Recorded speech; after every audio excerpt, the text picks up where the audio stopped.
Tudo começou quando o Eduardo herdou uma casa. Não era uma casa qualquer. Era uma construção antiga, meio torta, que ficava isolada numa vila de pescadores quase fantasma, no litoral norte. O nome da vila, Pedra Seca.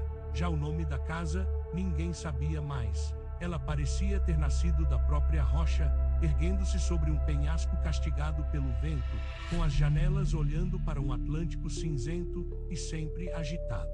O cheiro de salitre era tão forte que impregnava a alma, penetrando os ossos. E tinha um silêncio ali, um silêncio pesado e opressivo, que só era quebrado pelo berro rouco das gaivotas e o ruído constante das ondas quebrando lá embaixo.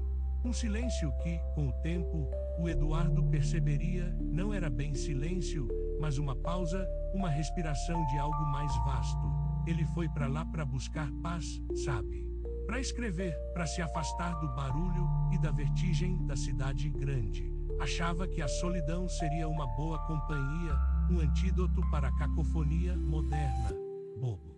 Ele não sabia que a solidão pode ser um portal, uma porta escancarada para o que espreita nas margens da existência. Nos primeiros dias, ele só arrumou a casa, tentando espantar o mofo pegajoso e a poeira de décadas que parecia carregar o peso do tempo. Foi então que, no fundo de um baú empoeirado, escondido sob velhas mantas de lã e cartas esquecidas, ele encontrou o diário. Uma caderneta velha, de capa de couro já ressecada e páginas amareladas, escritas numa letra miúda, quase ilegível, que parecia se contorcer na tinta desbotada. Era do bisavô dele, um tal de Tobias, que fora capitão de um pequeno cargueiro e, aparentemente, o último morador daquela casa antes de ser abandonada ao esquecimento.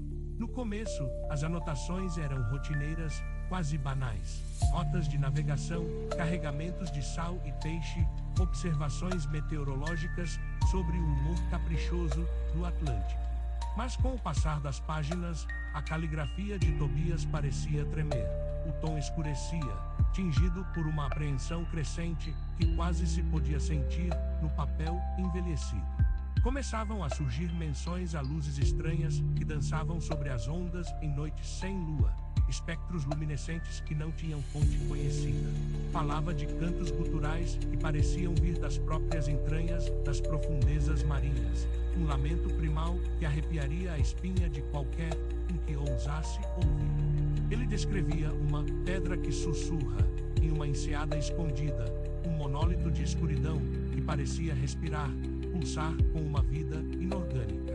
Tobias falava de sonhos vívidos, de pesadelos que o perseguiam mesmo acordado, onde formas colossais se moviam em abismos de água salgada, e uma sensação paralisante de que algo imenso se arrastava sob as ondas, algo que não deveria existir, que o mundo negava em sua essência, e ainda assim, existia com uma realidade brutal e irrefutável. Eduardo, um cético por natureza, munido de sua formação científica e sua fé inabalável na lógica, achou que eram os delírios de um velho marinheiro, talvez a solidão exagerada daquela casa isolada corroendo-lhe a mente, ou os efeitos do ópio que na época se usava como remédio para as dores do corpo e da alma. Histórias de pescador não passavam de velhas superstições para acalmar mentes simples, mas a curiosidade, ela é a maior armadilha do ser humano, a fenda por onde o inominável espreita. Movido por essa nova inquietação, que ele teimava em chamar de mera curiosidade intelectual, Eduardo começou a pesquisar sobre Pedra Seca nos poucos registros históricos que conseguiu encontrar em bibliotecas empoeiradas da região. Descobriu que a vila tinha uma história peculiar, obscurecida por séculos de isolamento e silêncio. Havia relatos dispersos de desaparecimentos inexplicáveis de pescadores e embarcações inteiras, contos sussurrados sobre criaturas marinhas de olhos luminescentes e escamas escuras como a noite sem estrelas, e menções a cultos estranhos que datavam de tempos coloniais. Esses cultos, supostamente dedicados a deuses das profundezas, ou entidades ancestrais que aguardavam sob o sal, haviam sido convenientemente esquecidos ou transformados em folclore infantil inofensivo, uma forma primitiva e patética de a mente humana lidar com o incompreensível. Nada muito concreto, talvez, para a lógica fria de Eduardo, mas o suficiente para atiçar a mente de um pesquisador que, sem perceber, já estava com os pés na beira de um precipício abissal. Seguindo as pistas esparsas do diário, que se tornara seu guia sombrio, Eduardo começou a explorar a costa. Havia um trecho de penhascos íngremes e grutas escuras, quase inacessíveis, onde o mar urrava contra a rocha. Depois de alguns dias de escalada e caminhada arriscada, com o coração batendo forte no peito, ele encontrou a enseada, e lá estava ela, a Pedra dos Sussurros. Não era bem uma pedra, ou pelo menos não no sentido geológico comum que a razão podia apreender. Era mais uma formação rochosa gigantesca, um monólito titânico de basalto, tão liso e polido pelo tempo e pelas marés que parecia ser a pele de algo antigo, adormecido, de proporções cósmicas.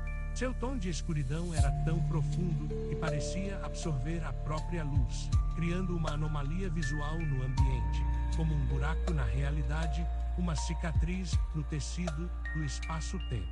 Estava coberta de inscrições, mas estas não eram gravuras vulgares ou os hieróglifos de antigas civilizações humanas. Eram padrões geométricos de uma complexidade vertiginosa, angulosos e impossíveis, que se torciam, se sobrepunham e se interconectavam de um jeito que desafiava a lógica euclidiana e a percepção tridimensional. Olhar para elas dava uma tontura imediata, uma sensação de vertigem e náusea, como se as próprias linhas se movessem e respirassem na periferia de sua visão, mudando sutilmente de forma e intenção. Eduardo esfregou os olhos, tentando afastar a miragem, convencer-se de que era apenas a luz traiçoeira da tarde caindo sobre a rocha, ou o cansaço de dias de busca. Mas no fundo, ele sabia que não era. Pela primeira vez, Eduardo sentiu um arrepio que não vinha do vento gelado da costa. Era um frio diferente, um frio que parecia vir de dentro, ou de algum lugar muito, muito distante, além das estrelas. Perto da pedra, o silêncio pesado da enseada se rompeu não com um grito, mas com algo infinitamente mais perturbador: sussurros. Não eram palavras inteligíveis, nem vozes humanas ou animal que a mente pudesse categorizar. Eram sons graves, arrastados, um coro ressonante que parecia vir de múltiplos pontos e, ao mesmo tempo, de nenhum, vibrando em seus ossos. Um murmúrio distante e primordial, como o lamento de uma criatura que jamais teve boca, mas ainda assim falava com uma voz que parecia ecoar diretamente em sua consciência. O som das ondas batendo na rocha, que antes era apenas o ritmo constante e familiar do mar, agora parecia amplificar e distorcer aqueles sussurros, transformando o ruído aquático em algo grotescamente orgânico, como se o próprio mar estivesse respirando, ou melhor, murmurando segredos antigos e proibidos diretamente em sua alma. Ele tentou racionalizar a acústica peculiar da enseada, o vento em redemoinho, a sugestão poderosa das histórias do diário agindo sobre sua mente. Mas a verdade é que ele não conseguiu afastar a sensação de que aqueles sussurros estavam dentro da sua cabeça, não vindo de fora, mas nascendo das profundezas de seu próprio ser. Nos dias seguintes, sob o peso de uma compulsão crescente que ele não podia mais ignorar, Eduardo passou a frequentar a enseada como um devoto macabro. Ele levava um caderno, tentava copiar os símbolos com uma obstinação febril, quase insana, mas era uma tarefa impossível. As inscrições pareciam mudar, se adaptar, cada vez que ele olhava de novo, como se a própria pedra vivesse e alterasse sua superfície em resposta à sua observação, zombando de seus esforços. O diário do bisavô, antes uma curiosidade empoeirada, virou sua obsessão diária e noturna, seu oráculo de desgraça. As anotações de Tobias, que antes pareciam delírios incoerentes de uma mente em declínio, agora ganhavam um novo e perturbador sentido, ecoando em sua própria mente como profecias sussurradas de um destino inevitável. O velho marinheiro descrevia, com uma riqueza de detalhes assustadora, os mesmos sonhos que Eduardo agora tinha. Cidades submersas com torres ciclópicas que furavam a escuridão abissal em uma arquitetura de pesadelo que desafiava a gravidade. Criaturas de olhos sem pálpebras que observavam das fendas do tempo. E formas que desafiavam todas as leis da física conhecidas pelo homem. Tobias falava de uma presença vasta e antiga que dormia nas profundezas do esquecimento, mas que sentia, quando era observada, quando o véu da ignorância humana se afinava. A casa, que antes parecia um refúgio de paz, começou a virar uma prisão claustrofóbica. As sombras nos cantos pareciam mais densas, mais vivas, movendo-se com uma intenção que não podia ser apenas sua imaginação. À noite, ele ouvia ruídos no assoalho, estalos que não eram da madeira velha cedendo, mas ritmos. Uma pulsação lenta, profunda, que parecia vir de debaixo da casa, de debaixo da terra, de debaixo do mar, um batimento cardíaco primário que embalava seu terror. Eduardo parou de comer direito, de dormir. Seus olhos tinham olheiras profundas, sua pele parecia translúcida. Ele passava horas em claro, lendo o diário, comparando com seus próprios desenhos dos símbolos, tentando encontrar a chave, a equação. A sanidade dele estava escorrendo entre os dedos, como a areia molhada na praia que escorre com cada onda. Ele sabia disso, sentia a mente se desfazendo, mas não conseguia parar. Era como se a pedra, o diário, a enseada estivessem o chamando com uma voz silenciosa e irresistível. Não de um jeito mágico ou místico, mas de um jeito frio, inevitável, como a gravidade puxando para um abismo sem fundo. Ele percebeu que as inscrições na pedra dos sussurros não eram aleatórias, nem artefatos. Era um mapa, ou melhor, uma equação, uma fórmula para algo que ele não conseguia conceber, que sua mente se recusava a formar por completo, mas que ele sentia ser o segredo de toda a existência. O diário de Tobias, em suas últimas e mais aterrorizantes páginas, falava de abrir a porta, de olhar para o que espreita além do véu. De um sacrifício de mente, necessário para entender a verdade, para suportar o indizível. A verdade, uma noite sem estrelas, com a lua escondida por nuvens pesadas e o mar em fúria, Eduardo voltou à enseada. Aquele dia, ele não foi lá para observar, mas para um encontro predestinado. Ele foi para entender. Ele tinha decifrado uma parte, uma frase em uma linguagem que nunca existiu em nenhum dicionário humano, mas que ele agora entendia, de alguma forma inata e terrível, em sua própria mente. Quando o véu se desfaz, o olho que dorme se agita, enquanto as ondas se chocavam contra a pedra com uma violência primordial. Eduardo estendeu a mão, hesitante, e tocou as inscrições. Um choque elétrico, não de dor, mas de conhecimento bruto e esmagador, percorreu seu corpo e incendiou sua mente. Imagens explodiram em sua mente. Não eram vistas, eram sensações, a imensidão gelada do vácuo cósmico, onde estrelas eram apenas poeira efêmera em um universo de escuridão abissal e indiferente. Testemunhou formas gigantescas, gelatinosas e protoplasmáticas, que se moviam em velocidades impossíveis, curvando o próprio espaço-tempo sem um ruído, sem perturbar o éter, como navios fantasmas em um mar sem água. E no centro de tudo, percebeu algo que não tinha forma definida, que transcendia a própria noção de existência material, mas que era a ausência de forma, a impossibilidade encarnada. Uma consciência tão vasta, tão antiga, tão intrinsecamente alienígena, que fazia o universo inteiro, com todas as suas galáxias e bilhões de sóis, parecer menos que um grão de areia perdido na imensidão de uma praia infinita. Ele viu cidades alienígenas, construídas por seres que pensavam em dimensões que não faziam sentido para o cérebro humano, com arquiteturas que desafiavam a gravidade e a lógica, feitas não de pedra ou metal, mas de tempo e sonho, matéria e antimatéria entrelaçadas. E ele viu o que o seu bisavô havia visto, aquilo que o levara ao desespero final, um olho que dorme. Não era um olho físico, com pálpebras ou íris, mas uma percepção, uma concentração colossal de força cósmica que estava adormecida em um limbo além do tempo, mas que se estendia, como tentáculos invisíveis, por todas as realidades e dimensões conhecidas e desconhecidas. Não era um Deus a ser adorado, nem um demônio a ser temido ou apaziguado. Era algo muito, muito pior. Era uma entidade indiferente, além de qualquer conceito de bem ou mal, de intenção ou propósito que a mente humana pudesse forjar.